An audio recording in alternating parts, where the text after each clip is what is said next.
Hola, buenas tardes. Mi nombre es Fernanda López Concepción. Estoy estudiando actualmente la licenciatura de diseño gráfico.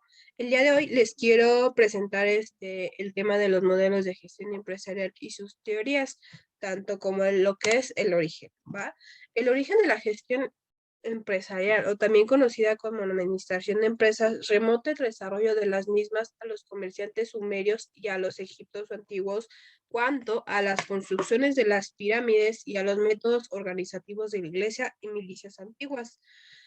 Podemos dividirlo en tres épocas: la época primitiva, época agrícola, antigüedad grecolatina, influencia de la organización de la Iglesia Católica.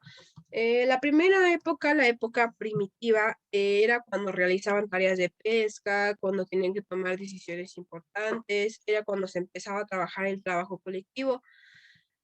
La época agrícola habla de la aparición de la agrícola y de la vida sedentaria, en cómo era la organización ante el trabajo colectivo, y cómo era el pago hacia estos trabajos. La antigüedad grecolatina era la supervisión estricta de lo que es la administración, ya que en esta época se escasean un poquito los derechos hacia los trabajadores, no les tenían como tanta importancia.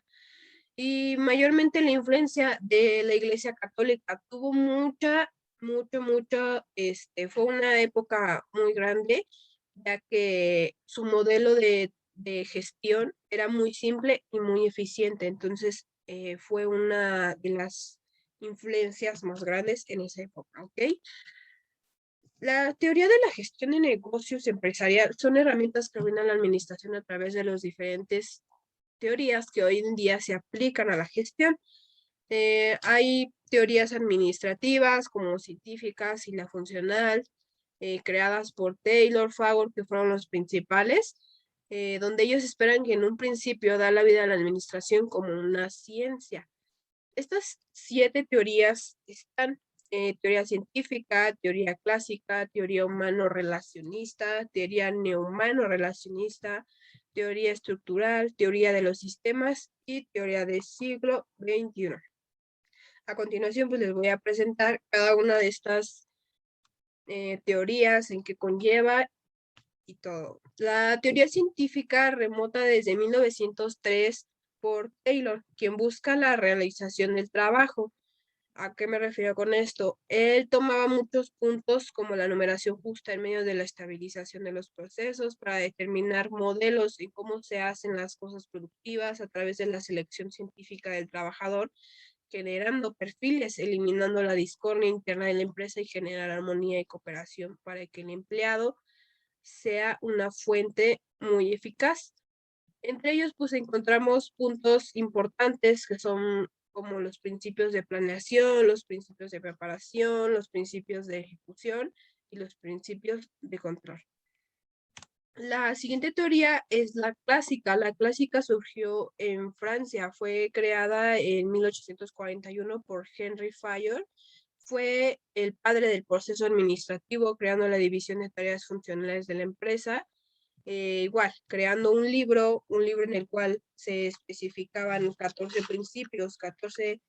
principios que realmente eran muy importantes, en los cuales encontraremos lo que es la división del trabajo, la autoridad, la disciplina, la unidad de dirección, la unidad de mando, la subordinación, la numeración, centralización, jerarquía, orden, equidad, estabilidad personal, lo que es la iniciativa y lo que es el espíritu de grupo.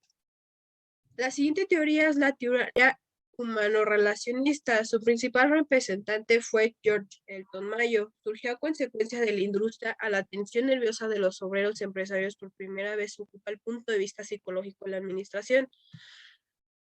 Por ejemplo, podríamos decir que hasta esta teoría, que sería en la época del siglo XX, en la cuarta década, eh, era primera vez tomada en cuenta lo que pasaba psicológicamente con un empleado al tener tensión nerviosa. Eran cuando realmente se daban cuenta que podría haber presión, ¿no? Se inspiraban en los sistemas de psicología, lo que era la plena autoridad, autonomía del trabajador, confianza, en pura énfasis de las relaciones humanas entre los empleados y dinámicas grupales e interpersonales. La siguiente teoría es la teoría neumano-relacionista. Los creadores de esta teoría son Abraham Maslow y Douglas MacGregor.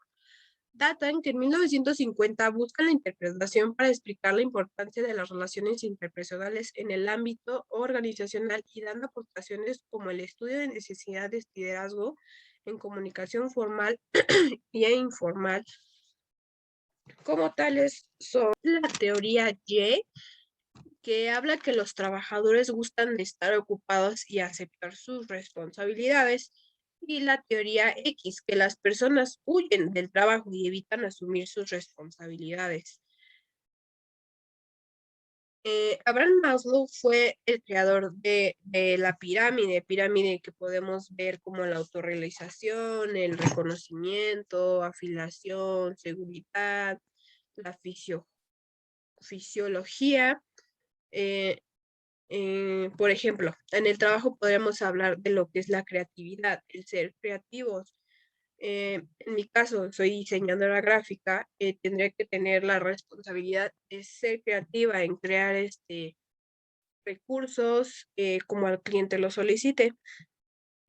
En el respeto, pues podríamos hablar de que debemos de respetar lo que el cliente nos está pidiendo, no podemos meter alguna otra cosa, si él quiere algunos colores, son algunos colores en específico,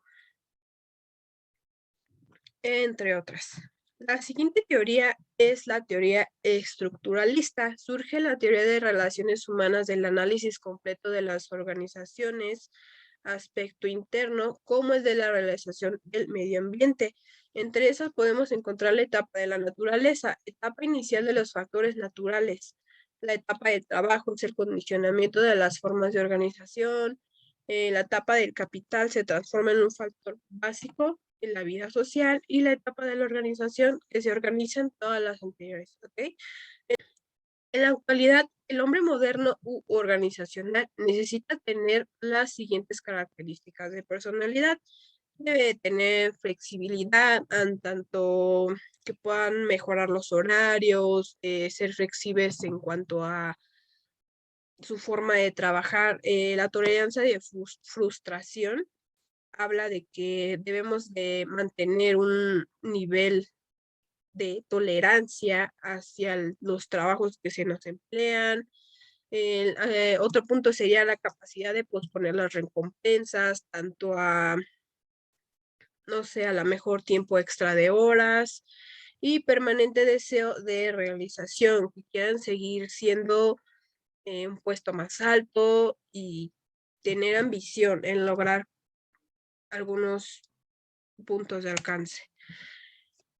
Hablamos de la siguiente teoría, que es la teoría de sistemas. La teoría de sistemas la da Ludwig von, fue principal creador y destacado de los siguientes puntos. La organización es un sistema abierto que se ve influenciada por variantes externas. Decía que la organización también era un sistema social dentro de otro sistema y era un sistema independiente pero interrelacionado. Los sistemas se clasifican en naturales, artificiales, sociales, hombre-máquina, abierto, cerrado, temporales, permanentes, determinado, adictivo, no adictivo, como subsistemas, supersistemas. La teoría de sistemas penetró en la administración por lo siguiente: debido a las necesidades de sintetizar y llevar a una organización cibernética y tecnología con la que contrajeron las posibilidades de desarrollo. ¿Okay? La teoría del siglo XXI se basa en el uso de tecnologías dentro y fuera de la organización. Da inicio a que la sociedad encuentre una nueva etapa de transición, el desarrollo industrial diferentes al del siglo pasado. Con lo cual la exigencia donde el conocimiento y la información sobre el motor de los avances y científicos, tecnológicos que requieren de una base fundamental para el orden de dicho orden.